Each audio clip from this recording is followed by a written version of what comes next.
ఉమ్మడి నెల్లూరు జిల్లా ఆర్నేనుపాడికి చెందిన టీడీపీ కార్యకర్త షేక్ అల్లాబక్షు కుటుంబానికి మంత్రి లోకేష్ అండగా నిలిచారు.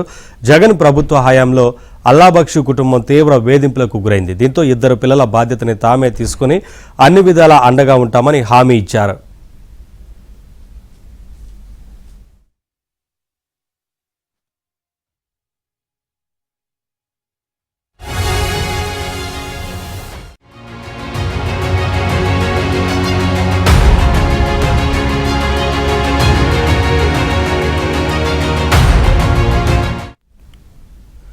టీడీపీకి కమిట్మెంట్ ఉన్న కార్యకర్తలు ఉన్నారని మంత్రి లోకేష్ స్పష్టం చేశారు. వైసీపీ రాక్షస పాలనలో ధైర్యంగా పోరాడగలిగామని తెలిపారు. కార్యకర్తే అధినేత అనే మాటని శిరసా వహిస్తామని తెలిపారు. 4 దశాబ్దాలుగా అల్లాబక్షు కుటుంబం పార్టీకి సేవలు అందిస్తుందని వివరించారు.